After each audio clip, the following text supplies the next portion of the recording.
Boa noite. Vamos iniciar o nosso encontro com a nossa leiturinha do dia. E vamos ver o que o livro nos traz. A vida pelos olhos de Deus. Porque vosso Pai sabe o que vos é necessário antes de vós lhe pedirdes. Mateus 6:8. Pondere que cada pessoa tem seu caminho próprio, seu destino pessoal, seu limite particular, sua lição essencial e seu destino a seguir. Ninguém será ou fará exatamente o que deseja e como anseia. Cada individualidade, ainda que carregue laços estreitos com a sua alma, é dotada de singularidade e identidade própria. Se você ama verdadeiramente, aprenda uma das lições mais fundamentais para o seu sossego interior e o quanto antes. Desenvolva sua capacidade de respeitar a liberdade de escolha alheia. A vida é resplandecente, escola de aprimoramento e avanço.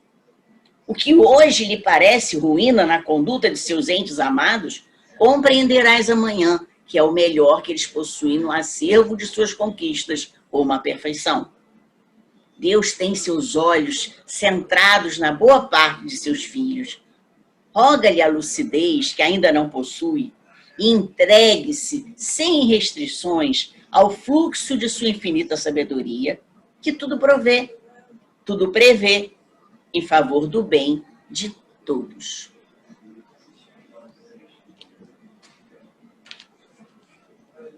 Vamos fazer então a nossa oração de hoje. Queridos mentores do plano espiritual, pedimos mais uma vez licença para darmos início ao nosso trabalho de hoje. Que seja proveitoso para cada um de vocês, assim como tem sido proveitoso para nós. Que nós possamos levar a cada um uma gotinha a mais de sabedoria e um pouco mais de experiência de vida, para que cada um possa aproveitar no seu caminhar. Assim sendo, pedimos licença aos guias e mentores espirituais para darmos início ao nosso trabalho de hoje, dizendo todos, graças a Deus. Graças a Deus. Então vamos lá, né? O nosso assunto hoje é muito importante, porque todo mundo tem certeza que conhece essa história. Não é só a história que a gente vai contar, não, mas o que desenrola essa história. Hoje, o nosso tema vai ser os dois alforjes de La Fontaine. Os dois alforjes de La Fontaine, isso é uma fábula. E aí nós vamos desenvolver essa fábula. La Fontaine, ele era uma pessoa que frequentava a corte de Paris. E como ele era uma pessoa muito bem educada, e era versátil na fala, ele tinha intimidade com a corte. Então, a proposta dele, quando ele começou a falar dos animais, era trazer para a figura dos animais o que ele percebia na corte. E ele não era falado, não era perseguido, por quê? Porque ele falava em nome de animais. E o pessoal não conseguia fazer a identificação de si mesmo com aquilo que ele falava. Então, ele era muito bem visto em Paris, por conta de ser uma pessoa que agradava, estava sempre nas festas, e com isso ele ia, através das fábulas, dizendo o que ele estava observando na corte. Então, esses dois alforjes, primeiro, né, está dizendo o quê? Que o que está por dentro é lançado fora. Esse é o sentido da fábula. O que está por dentro é lançado fora. Então, você tem alguma coisa dentro de você que você observa do lado de fora, com o seu pensamento. Este é Hamed, que quem não conhece ainda, está ali apresentando o nosso irmão, que traz tanto conhecimento para a gente. As mentiras que mais nos causam danos e nos impedem o crescimento espiritual não são tanto as que verbalizamos, mas a que contamos inconscientemente para nós, aquelas que projetamos. Então, aí, nós temos aqui o que está dentro, passando para fora. Isto é uma mensagem de Hamed para trazer a ideia do que a fábula quer dizer para nós. O que é alforge? Alforge é um duplo saco, está ligado com uma faixa no meio, por onde se dobra, formando duas bolsas iguais. Pode ser usada ao ombro, no lombo dos animais, de forma que um lado fica oposto ao outro. Então, aqui nós temos um alforge, por exemplo, na bicicleta, no cachorrinho, e aí nos cavalos, que é muito comum, né, os burricos carregarem até mais de um, né, alforge. A gente via muito isso nos filmes de cowboy também, né? Os cavalinhos levavam os alforjes do lado, né? Mas o que a gente vai falar é do homem. Olha só o que aconteceu. Júpiter convocou todos os animais para comparecerem diante dele. Vocês conhecem Júpiter? Júpiter é Deus do Olimpo, em Roma. E na Grécia ele é Zeus. É o mesmo Deus do Olimpo que manda em tudo e em todos. Então, ele chamou os animais para comparecerem diante dele. Os animais foram um a um e elogiavam a si próprio. Macaco começou. Ao ser questionado se estava feliz com o seu aspecto, respondeu: mas claro que sim, cabeça, tronco, membros, eu os tenho perfeitos. Em mim praticamente não acho defeitos. É pena que nem todo mundo seja assim. Os ursos, por exemplo, que deselegantes. O urso veio em seguida, mas não se queixou do seu aspecto físico, até se gabou do seu porte. Fez críticas aos elefantes. Orelhas demasiadamente grandes, caudas insignificantes, animais grandalhões, sem graça e sem beleza. Já o elefante pensa o oposto e se acha encantador. Porém, a natureza exagerou, para o seu gosto, quanto à gordura das baleias. A formiga, ao falar da larva, franze o rosto. Que pequenez, mais triste e feia. Então, foram assim, os animais se elogiando e falando mal do outro. E os homens? Os homens, eles também estão sempre usando dois alforjes. Por quê? O alforje do peito, na hora que eles estão botando o alforje. O peito está escrito assim: males alheios. Nas costas, o alforje, os males deles próprios. De tal modo que eles são cegos quanto aos próprios defeitos, mas enxergam com nitidez os defeitos dos outros. Será que nós estamos usando alforjes? Quantas pessoas usam alforjes assim, males alheios, transparente, os nossos males escondidos nas costas. Olha, esse alforje das costas pesa. Mas como a gente não quer falar do peso, a gente está jogando o peso para o outro. Isso é triste, né, Jorge? É uma situação complicada. Pois é, né? São dois pesos e duas medidas, né? Ali no início, quando você coloca na prancha inicial, falando sobre as mentiras, né? As mentiras que contamos e as mentiras que contamos silenciosamente para nós mesmos. Isso. É muito aterrorizante, né? É muito perigoso, porque aquela fala não está minimizando o poder destrutivo das mentiras que a gente fala.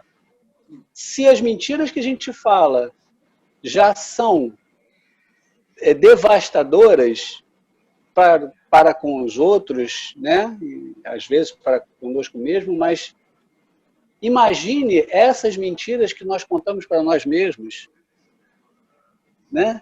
E o Alforge, ele vem falar exatamente dessas mentiras que a gente conta para nós mesmos.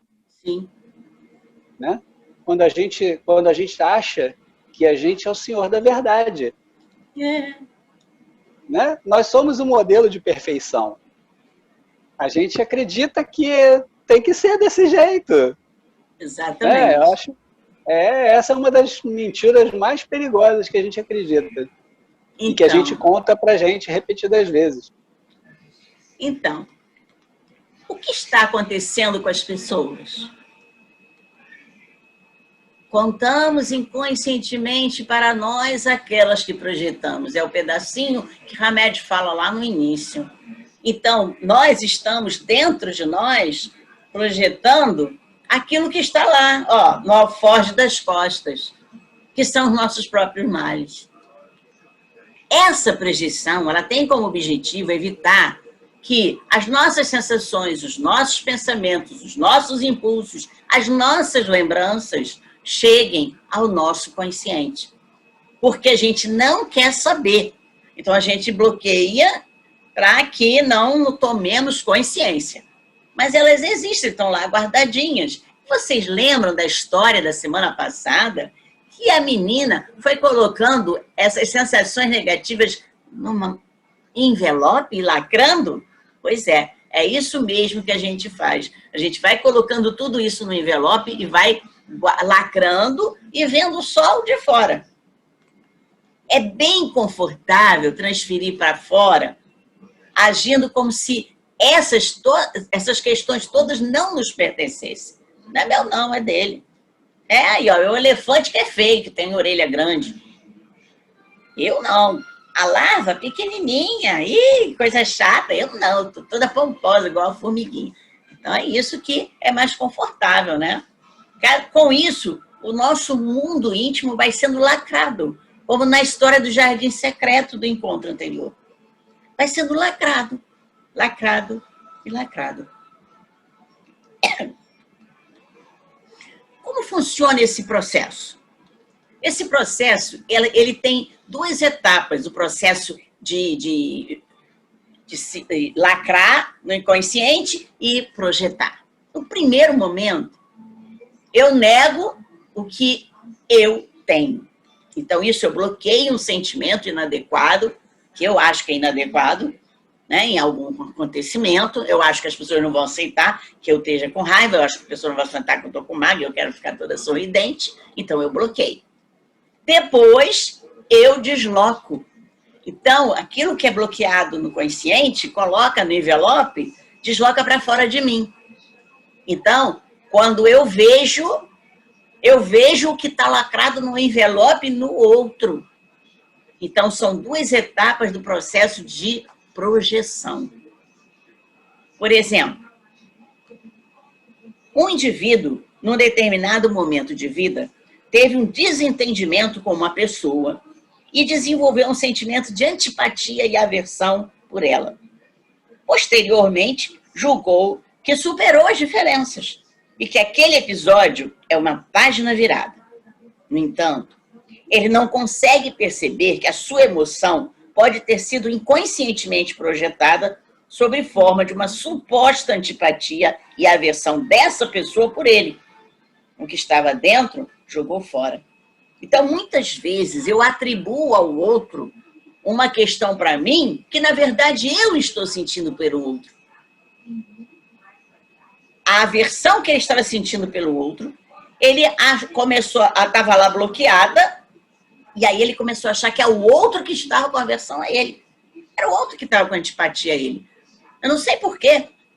Aquele cara antipático, eu não gosto dele, porque ele tem uma cara antipática, acho que ele não gosta de mim. Na verdade, você é que não gosta dele. Nosso santo não cruzou. Nosso santo não cruzou. Mas, quantas vezes, né? A gente escuta isso, né? Nosso santo não cruzou. Mas nós somos bons, nós perdoamos, não é? Sempre somos bons, perdoamos, Os outros é que são maus, os outros que são rancorosos, eles que não me perdoam. Assim são os homens. É como se lhes tivessem colocado 2 alforjes.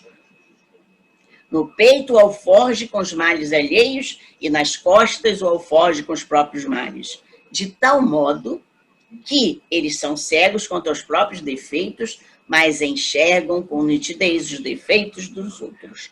Então, resumindo a parábola. Então, é comum a gente encontrar no dia a dia indivíduos que apresentam comportamentos idênticos. Então, ele está lá, para ele, a imagem dele é aquele, né?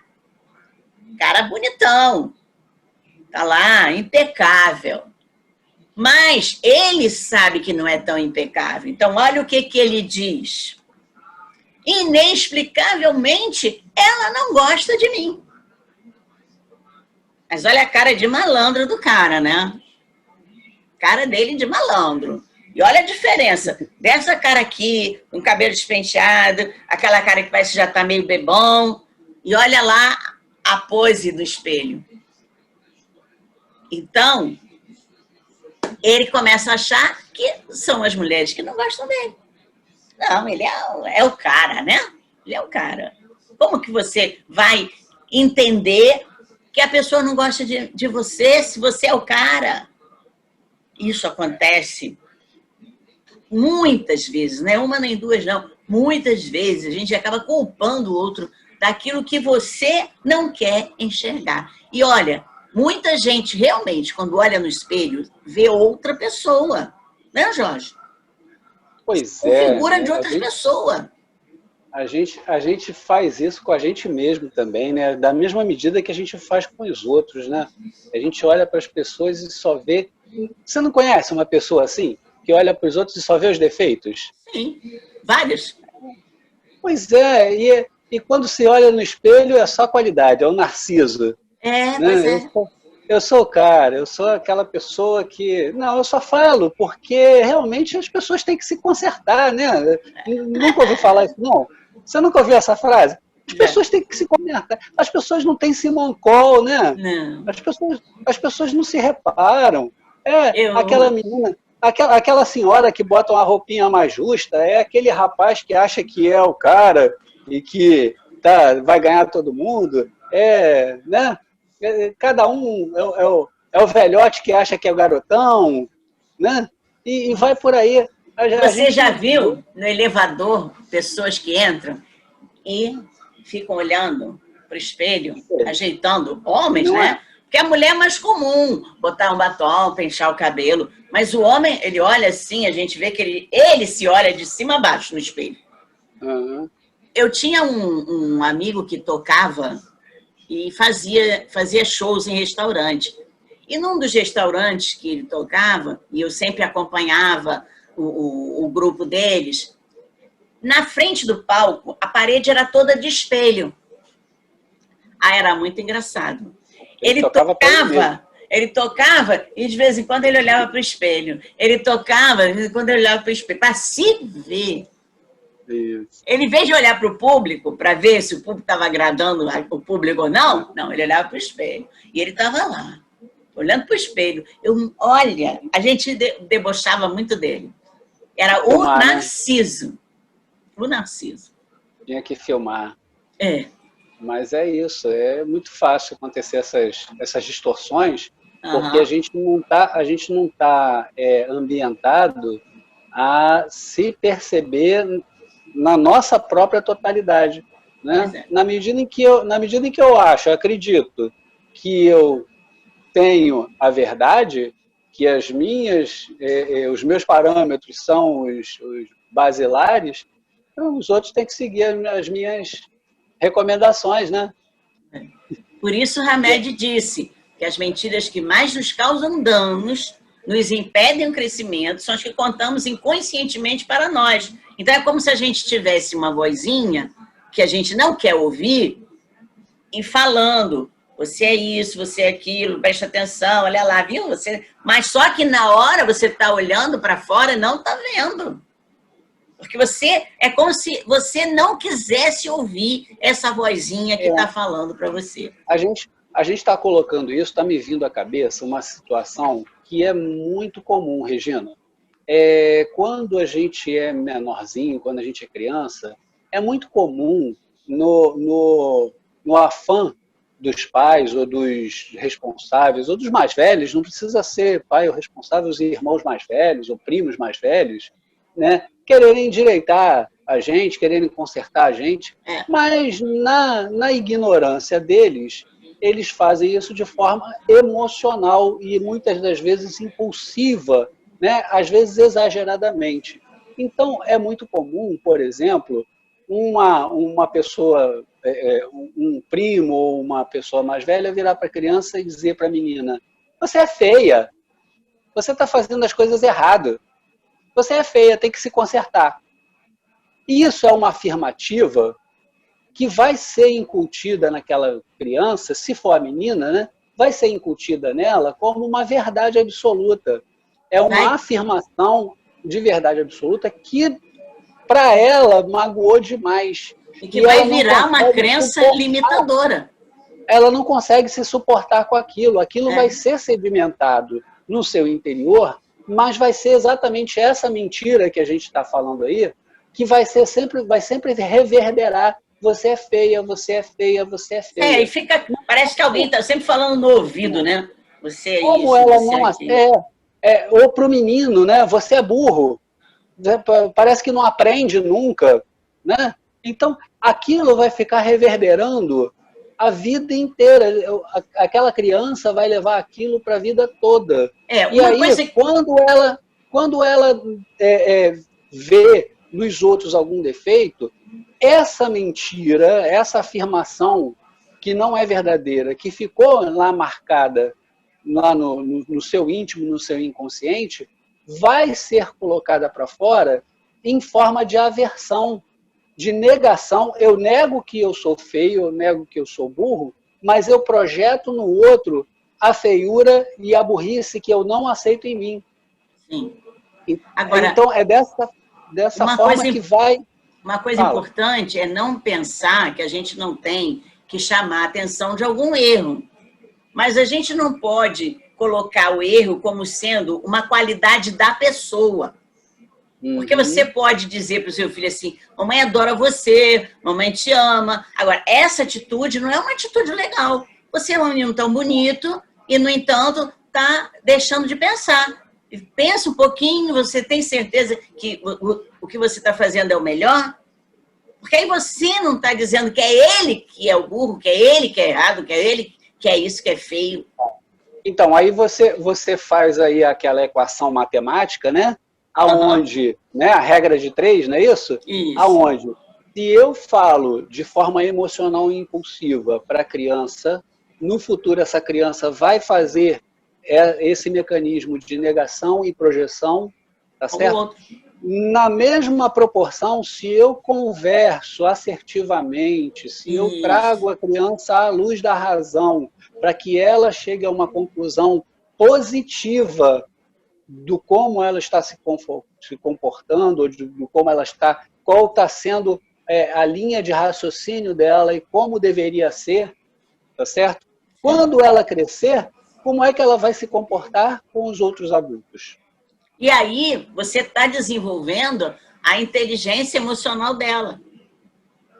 Você está ensinando a ela a usar a inteligência emocional. Você tem o sentimento, o pensamento vai analisar esse sentimento. Você ficou feliz de ter feito isso? Não, não fiquei, porque ficou errado. Tá bom, então. Então, se você não ficou feliz, vamos pensar como é que você pode consertar. Porque você é uma pessoa bonita, uma pessoa que pode ser feliz, uma pessoa que pode sempre estar alegre.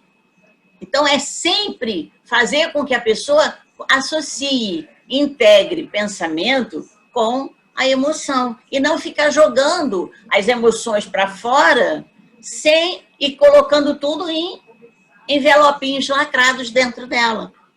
Isso. E concomitante a essa inteligência emocional, vem também essa inteligência que a gente está colocando aqui, que é a inteligência espiritual. É a possibilidade de você se colocar no lugar do outro, a possibilidade de você pensar, a possibilidade de você ponderar as situações, né? Trazer para a razão aquilo que saltou da emoção, dar uma direção e dar um propósito àquilo que está acontecendo dentro de você, que está em ebulição, não é? Então, é tudo isso que vai integrando o sujeito. Então, toda vez que a gente for falar com uma criança, toda vez que a gente for falar com um adulto, toda vez que a gente for falar com outra pessoa, né, toda vez que a gente for falar no espelho, não é? Com a gente mesmo, né? A gente faz uma reflexão de como eu estou falando. Pois é. Da onde estão saindo essas minhas palavras, os meus pensamentos? Estão saindo do impulso emocional, pura e simplesmente, lá de dentro, né? Das vísceras? Ou eu estou conseguindo filtrar isso e dar um propósito a isso tudo que eu estou fazendo? Interpretamos papéis. A gente realmente interpreta papéis. Mas, para interpretar papéis, não precisamos ser falsos, né? Quando nossas reivindicações internas não são admitidas, ou sendo contrárias àquelas que as pessoas estão solicitando, eu começo a interpretar papel. Eu começo a mostrar uma coisa que não sou eu. E o crescimento pessoal exige coerência, exige que você mostre quem é você mesmo. Deve ter uma relação de harmonia entre o que você sente e o que você vive. Deve haver uma identidade, uma semelhança entre todas essas partes. Então, tem uma coisa em casa, interna, que você não admite, mas a sociedade está solicitando uma coisa que você tem que engolir o que você não admite e virar marionete do pensamento das pessoas. Então, é como se você estivesse deixando que alguém manipulasse o seu pensamento para você esconder o que está realmente dentro de você.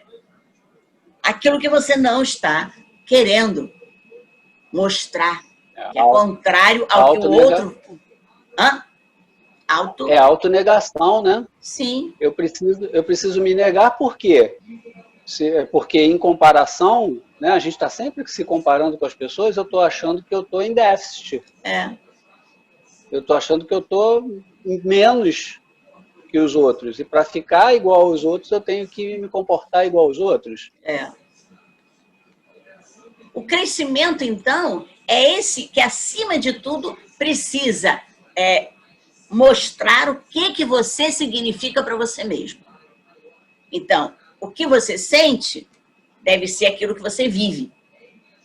Essa identidade, essa semelhança entre as partes do o espírito com a ação, o pensamento com o sentimento e a ação, tem que estar em harmonia, em integração. Isso é inteligência emocional. Mas como é que você vai fazer isso? Você só pode fazer isso se você tiver coerência com o si mesmo, com aquilo que você quer ser, com aquilo que você é. Então, aí você já está envolvendo a inteligência espiritual. Porque você está indo além daquilo que está acontecendo dentro do seu corpo, dentro do seu espírito. Você está indo além. Você está vendo a harmonia a partir do que você sente, do que você vive. Isso, aí já é quando eu consigo deixar de me negar. Isso. Deixar de negar o que eu sinto, deixar de negar como eu penso, não é isso? Exatamente. Mas eu tenho que desejar melhorar. Sim. Porque nós estamos em processo evolutivo.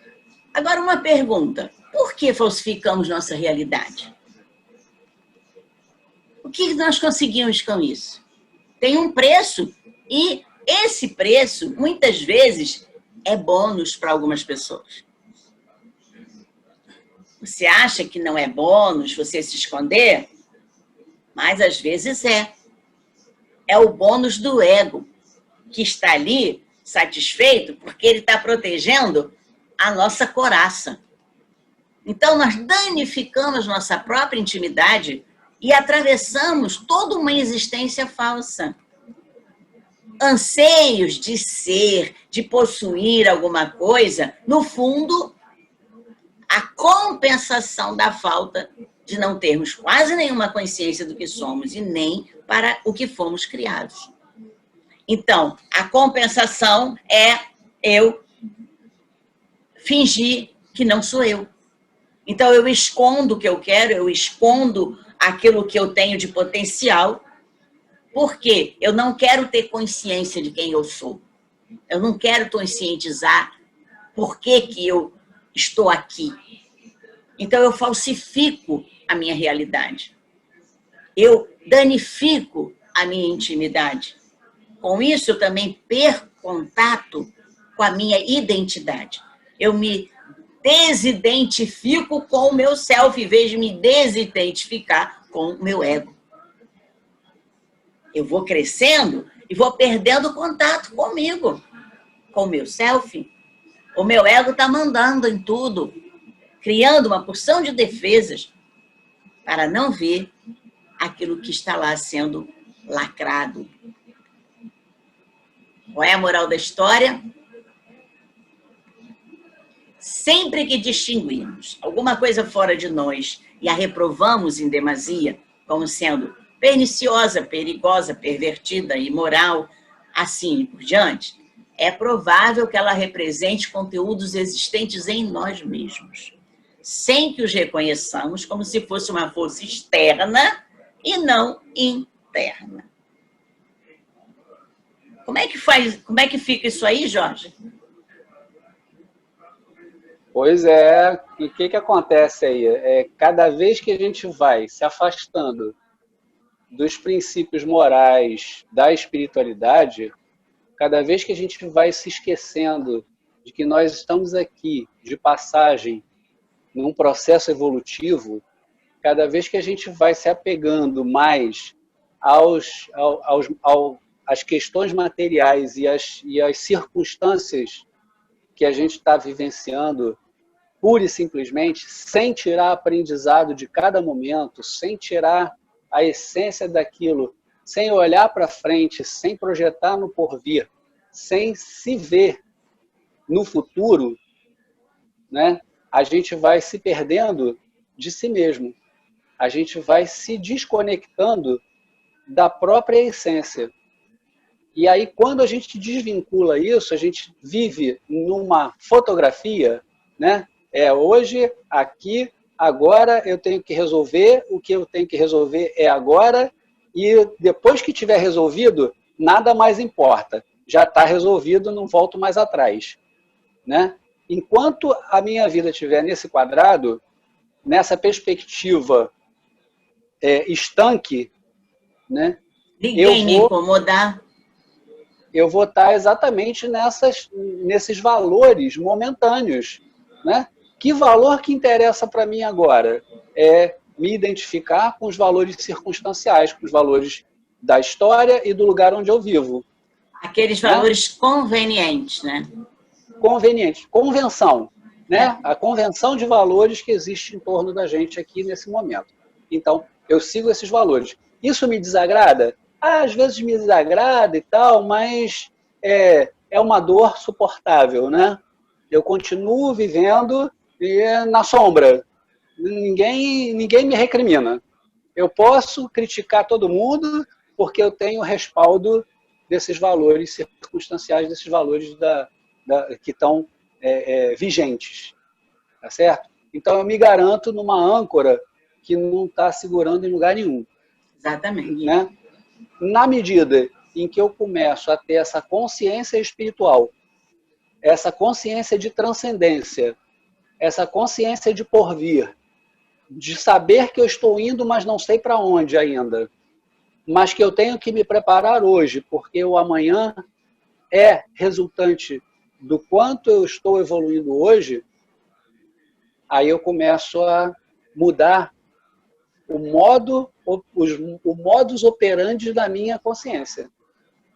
Os meus pensamentos, os meus sentimentos e as minhas ações começam a estar dentro de um outro patamar, de uma outra, como é que eu posso dizer? De uma outra vibração mesmo, de uma outra vibração. Eu estou aqui, mas eu sei que eu não sou daqui. Então, dessa forma, eu tenho que estar sempre olhando para frente, não me apegando no que tem de circunstancial. E é por isso que nós temos aquela figura que eu mostrei do rapaz que diz, inexplicável como aquela pessoa não gosta de mim. Então, eu estou projetando aquilo que eu não gosto dela e não dá conta. Você não dá conta que realmente é o seu inconsciente que está se defendendo de uma realidade que você não quer ver. E é nitidamente uma explicação parcial que eu torno como total. Eu faço uma explicação parcial, eu tomo aquilo como um todo. La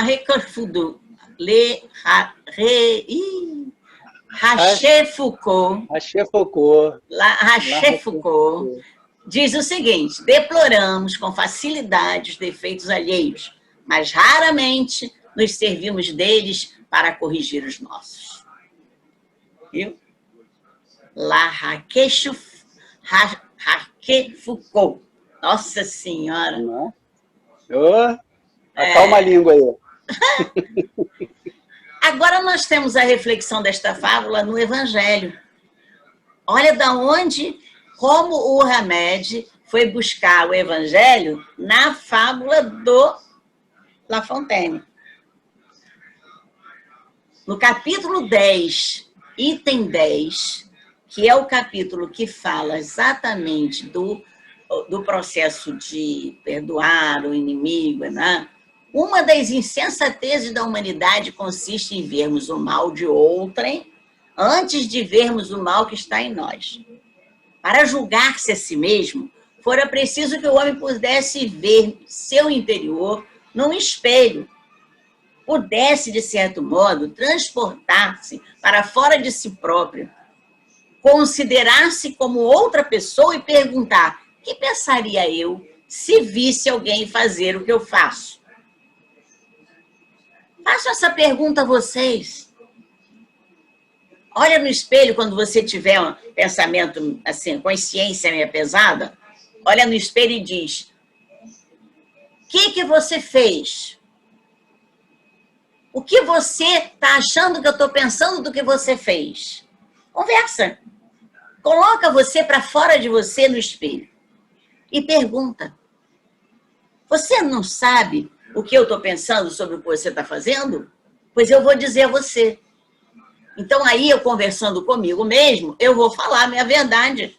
Eu vou falar aquilo que eu acho do meu comportamento. E não ficar jogando o comportamento do outro, achando que é o outro que está fazendo mal, que nós estamos fazendo e não queremos ver. Então, isso está lá no item 10, capítulo 10 do Evangelho. Temos também aqui Mateus. Nós conhecemos muito esta frase. Hipócrita, tira primeiro a trave do teu olho, então verás bem para tirar o arqueiro do olho do teu irmão. Primeiro, vamos limpar a nossa sujeira, para depois poder olhar bem se existe ou não sujeira fora de nós. Então, se eu quero ajudar a pessoa, se eu quero olhar e até conversar sobre algum problema que ela está passando, eu primeiro tenho que ver se eu estou em condições de falar, se eu estou em condições de ensinar, se eu estou em condições de julgar. Se eu não vejo os meus, como é que eu vou ver os dele? Então, Mateus 7,5 fala isso. Regina, tem algum... Queria pedir licença a você para fazer uma referência à leitura de hoje. Sim. Que, nossa Senhora, cada vez que você abre esse livrinho aí, essa mão é batizada, é benta. Eles me guiam. Não tenho dúvida disso. Pois é. É só voltar lá e ouvir novamente o que está lá. A nossa liberdade é limitada. Sim. Ninguém faz tudo o que quer. E a gente tem que respeitar essa liberdade dos outros. Então, é exatamente isso que está nessa prancha. Se a gente tem consciência de que a nossa liberdade não é a liberdade de fazer o que quer, mas é a liberdade de escolher o que é certo no momento certo, e que nós também sabemos que o outro deve ter a mesma liberdade, que eu tenho que respeitar a liberdade, porque ele tem consciência de fazer o que quer, de fazer o que é certo na hora que é certo. Então, são escolhas que nós fazemos a todo momento. Mesmo que eu esteja escondendo de mim, como ele está falando aqui, todo o universo está vendo. Eu estou escondendo só de mim.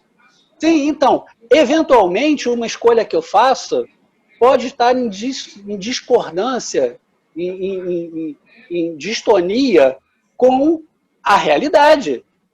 Pode estar em discordância, mas não está em discordância para o que eu acredito que deva ser naquele momento.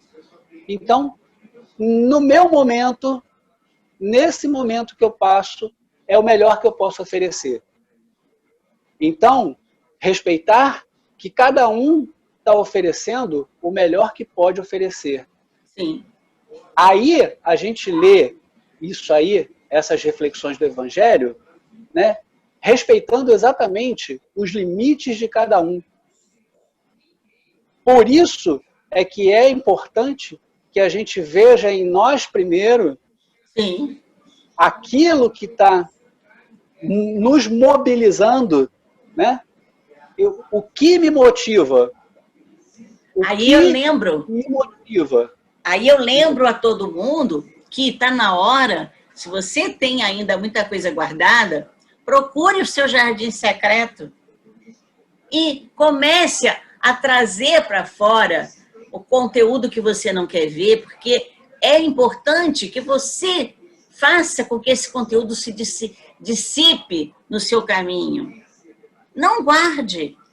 Vá num lugar em que você possa se sentir relaxada, sozinha, com a sua intimidade, e reúna tudo isso que está dentro de você e comece a trabalhar, ressignificando cada passo que você deve ter tido para trazer aquela sementinha tóxica para dentro de você. Né? Está na hora de usar o jardim secreto, né? Está na hora de adubar, né? Está na hora de adubar. Tem mais alguma coisa para falar, Jorge? Nada a declarar? Então, que nós consigamos ver a vida realmente pelos nossos olhos divinos. Olhar a vida com mais beleza, com mais amorosidade, sem hipocrisia, sem falsidade, mas, acima de tudo, perceber que nós estamos na vida. Nós somos parte da vida. Nós estamos existindo em momentos, encontrando pessoas em circunstâncias, mas todos nós fazemos parte de uma vida universal. Então não adianta esconder, porque mais cedo ou mais tarde eu vou ter que encontrar com a minha consciência. No caminho, na estrada, atrás da árvore, a consciência vai estar lá, ó. Você esqueceu de pensar nisso. Não vamos existir só, vamos realmente viver. Vamos viver e olhar para nós, para a nossa intimidade, para aquele nosso jardinzinho secreto aqui. Não vamos lacrar as nossas as circunstâncias negativas que a gente viveu. Não, vamos examinar, vamos ressignificar, vamos conversar conosco na frente do espelho. Pode colocar uma cadeira em frente a você e converse com você, depois você troca a cadeira e você responde a você. Olha, esse é um exercício excelente. para você entender quem é você. E você vai perceber como é que você muda até de postura de voz quando você está sentando na outra cadeira. E você vai ver a falsidade que você fica na sociedade, né? As máscaras que você bota. Vamos analisar bem esse nosso olhar para a vida, para que nós possamos ter um sentido de vida honesto, sensato, fiel ao nosso espírito. Mais do que a gente tem que ser fiel ao que nós achamos que tem que ser a Deus, mas nós não somos fiel a nós. Como é que a gente quer ser fiel a Deus, a Jesus, ou ao universo, sei lá, a quem você está representando aí de maioridade? Primeiro você tem que ser fiel a você. E você, carregando essa realidade fielmente, você vai estar sempre andando com a cabeça erguida, com um sorriso, tranquilo, em paz com você mesmo. Pense nisso. E a próxima semana nós viemos com mais um assunto interessante. E coloque lá na nossa página, coloque embaixo do nosso vídeo as observações. Nós queremos ouvir vocês. Nós queremos ver como é que vocês estão recebendo esses nossos encontros. Vocês estão muito calados, gente. Não é assim que a gente está acostumado a você, não. Quando a gente está na presença, todo mundo fala, todo mundo quer falar, todo mundo tem opinião. E agora está todo mundo mudo, silencioso. Eu quero ouvir mais vocês, certo? Vou ficar lá de olho, hein? Para ver quem é que está lá trocando conosco, né, Jorge? É sim, eu reparei no WhatsApp que alguém fez algum comentário e logo embaixo o outro respondeu assim, eu também percebi isso, mas eu fiquei com vergonha de falar. Tá eu vendo? sei que só eu tinha percebido. Não importa, não importa, não tem vergonha, nós todos somos amigos e todos somos aprendizes da vida. Então, ter dúvida ou fazer um comentário que o outro achou diferente, não tem problema, só vai acrescentar. Não tenha vergonha, não. Nós estamos aguardando, tá bom? Para a gente conversar um pouquinho mais. Eu garanto a você que eu e o Jorge vamos responder vocês, certo? Certo. Vamos lá. Isso, vamos agradecer a todo esse plano espiritual da nossa fraternidade, que está sempre nos acompanhando, nos inspirando, e, acima de tudo, ao nosso Mestre Jesus, que está permitindo que nós passemos por essa revisão de valores, essa revisão da Boa Nova, para agora entrarmos no caminho reto, encontrarmos a porta estreita, olharmos para frente, para o alto. Nós merecemos, nós temos o direito e temos o compromisso, não só conosco, mas como o nosso próximo. Assim, pedimos que nos autorizem o encerramento do nosso encontro de hoje. Graças a Deus.